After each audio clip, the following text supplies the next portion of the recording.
ঢাকায় নিয়ে যাওয়া হচ্ছে।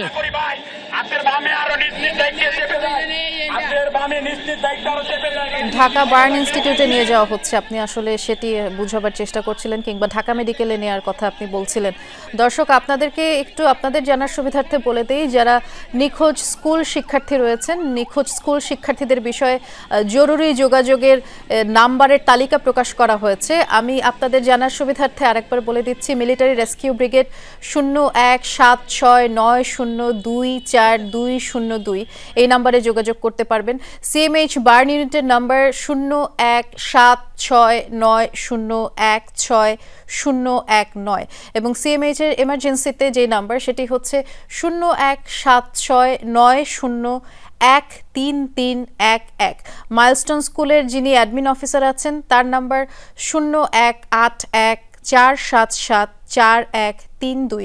এছাড়া ন্যাশনাল ইমার্জেন্সি নাম্বার 999 এবং বাংলাদেশ পুলিশের যে ইমার্জেন্সি সেলগুলো রয়েছে সেই সেল থেকেও বার্ন ইউনিটগুলোর সাথে সংযোগ করিয়ে দেবে। আমি আপনাদের যে নাম্বারগুলো বললাম এগুলো মাথায় রাখবেন। যদি কোনো নিখোঁজ স্কুল শিক্ষার্থীদের বিষয়ে কোনো জানবার থাকে তাহলে আপনারা সরাসরি এই নাম্বারে যোগাযোগ করে জানতে পারেন, কারণ আমরা যেমনটি জেনেছি এখন পর্যন্ত যেহেতু 164 জনের বেশি শিক্ষার্থী থেকে শুরু করে অন্যান্য মানুষ আহত হয়েছে, এর মধ্যে শিক্ষার্থীর সংখ্যাই বেশি।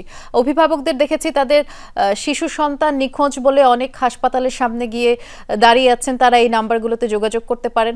এবং আমরা একটু আগেই যেমনটি দেখছিলাম উত্তরার চিত্র আপনাদেরকে জানাচ্ছিলাম, উত্তরায় জরুরি ভিত্তিতে চিকিৎসক দরকার এবং উত্তরায় এটিও জানানো হয়েছে প্রচুর রক্তের দরকার। পজিটিভ রক্তের ডোনার রয়েছে, তবে নেগেটিভ রক্তের দরকার বেশি ডোনার, সেটি জানানো হয়েছে। নেগেটিভ গ্রুপের রক্তদাতাদের এগিয়ে আসার আহ্বান জানানো হয়েছে। এখন পর্যন্ত আমরা 19 জনের মরদেহ পাওয়া গেছে বলে দর্শক আমরা আশ্বস্ত করতে পেরেছি এবং নিশ্চিত হতে পেরেছি যে 19 জন মারা গেছেন। তবে নিহতের সংখ্যা এর পরবর্তীতে যদি আপডেট হয় আমরা আপনাদেরকে জানিয়ে দেবার চেষ্টা করব। ইতোমধ্যেই আমরা দেখেছি মাইলস্টোন স্কুল অ্যান্ড কলেজের স্থায়ী ক্যাম্পাসের যে চিত্র, সেখানে নিরাপত্তা বাহিনী থেকে শুরু করে ফায়ার সার্ভিসের যে বাহিনী আছেন তারাও আছেন, উদ্ধার অভিযান চালাচ্ছে। এবং সরাসরি আমরা বার্ন ইনস্টিটিউটের সামনের চিত্র আপনাদেরকে দেখাচ্ছি। এত পরিমাণের মানুষ সেখানে জমা হয়েছে যে আহত যারা আছেন তাদেরকে চিকিৎসা দিতেও বেগ পেতে হচ্ছে। ইতোমধ্যে বার্ন ইনস্টিটিউটের ধারণ ক্ষমতার চেয়ে বেশি রোগী ভর্তি, 70 জন রোগী ইতোমধ্যে ভর্তি হয়েছে এবং যারা নতুন রোগী আসছে তাদেরকে ঢাকা মেডিকেলে যাবার জন্য অনুরোধ করা হচ্ছে। স্বেচ্ছাসেবী সংগঠন থেকে শুরু করে যারা সেখানকার বাসিন্দা রয়েছেন, স্থানীয় ব্যক্তিবর্গ যারা রয়েছেন, তারাও সেখানে চেষ্টা করছেন এই যে যাবার পথ সেটি যাতে বিঘ্ন না ঘটে সেই চেষ্টা করবে। আমরা দেখতে পাচ্ছি বিএনপি মহাসচিব মির্জা ফখরুল ইসলাম আলমগীর খুব সম্ভবত আহতদের দেখতে এসেছেন। এখানে একটি অ্যাম্বুলেন্স দেখতে পাচ্ছি, আমরা দেখবার চেষ্টা করছি যে এই অ্যাম্বুলেন্সে কে এসেছে। আমাদের সহকর্মী ফয়সাল আছেন ঘটনাস্থলে। ফয়সাল, কি চলছে সেখানে? আমরা দেখলাম মাত্রই বিএনপি মহাসচিব প্রবেশ করেছে, একটি অ্যাম্বুলেন্সও প্রবেশ করেছে। নতুন করে আহত কেউ এসেছে কি?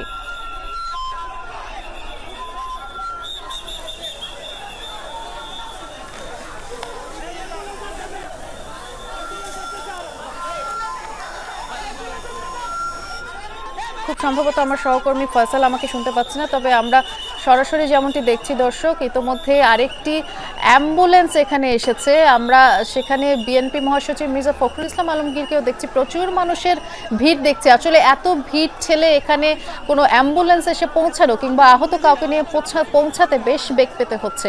সাধারণত যে কোনো ধরনের দুর্ঘটনা ঘটলে, সেটি আগুনের দুর্ঘটনা ঘটুক কিংবা বিমান দুর্ঘটনা, যেটি দেখি না কেন, তাতে করে যেটি দেখা যায় যারা আহত থাকে তাদেরকে উদ্ধার করে হাসপাতালে নিতেই খুব বেশি বেগ পেতে হয়। এবং আজকের যে দুর্ঘটনাটি ঘটেছে সেটিতে নিতান্তই যারা কোমলমতি শিশু রয়েছিলেন রাজধানীর মাইলস্টোন স্কুলের 1, 2, নার্সারি, 3, 4 এসব শ্রেণীর যেই শিশু রয়েছে তারাই খুব বেশি আহত হয়েছে এবং নিহতের সংখ্যাও 19 জন। তার মধ্যেও তারা রয়েছে সব জুনিয়র শিক্ষার্থীরা। জুনিয়র শিক্ষার্থীদের ক্লাস চলছিল তখন ওই ভবনে এই বিমান বাহিনীর প্রশিক্ষণ বিমানটি বিধ্বস্ত হয় এবং যুদ্ধ বিমানটি কিন্তু সরাসরি ওই ভবনে আঘাত করে। ছাদের যেই ভবনটির ছাদ ভেদ করে একদম ক্লাসরুমে গিয়ে পড়ে। ভবনটিতে 100 থেকে 150 শিক্ষার্থী ছিল বলে আমরা জানতে পেরেছি এবং তখন স্কুল শাখায় নার্সারি থেকে 7ম শ্রেণী পর্যন্ত ক্লাস চলমান ছিল।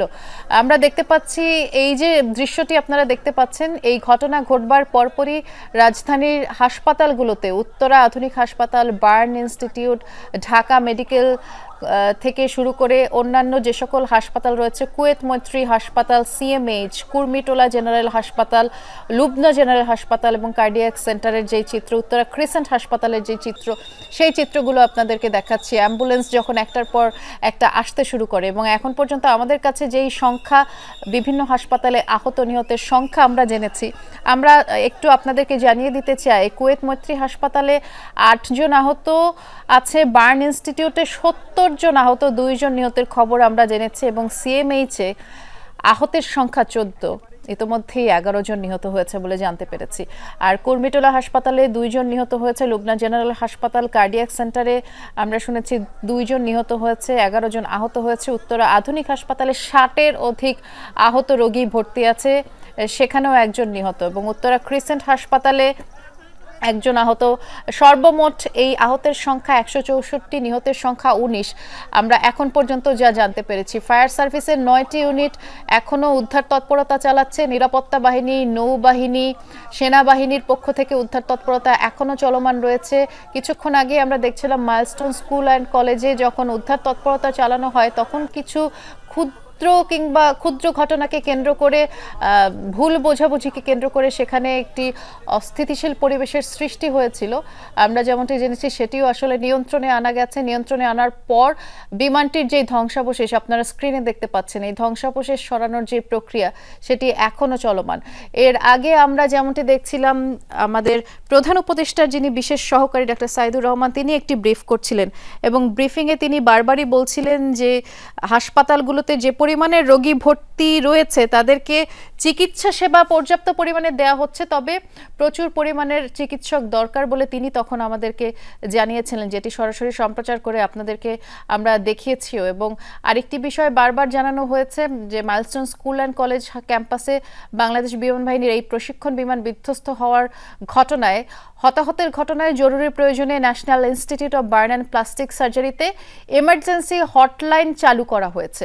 এই হটলাইন নম্বরটি আপনাদের সুবিধার্থে আরেকবার বলে দিতে চাই, 019490436997। এই নম্বরে আপনারা যোগাযোগ করতে পারেন।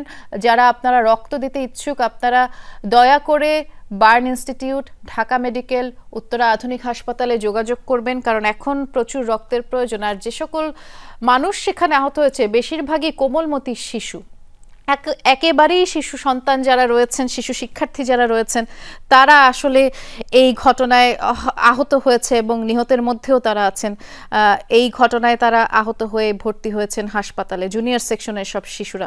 কারণ যখন এই যুদ্ধ বিমানটি এসে ভূপাতিত হয়, প্রশিক্ষণ বিমানটি, তখন ওই ভবনে ক্লাস চলছিল, নার্সারি 1, 2, 3 এসব শ্রেণীরই ক্লাস হয় এবং ভবনটিতে 100 থেকে 150 শিক্ষার্থী ছিল বলে বেশ কিছু প্রত্যক্ষদর্শী আমাদেরকে জানিয়েছে।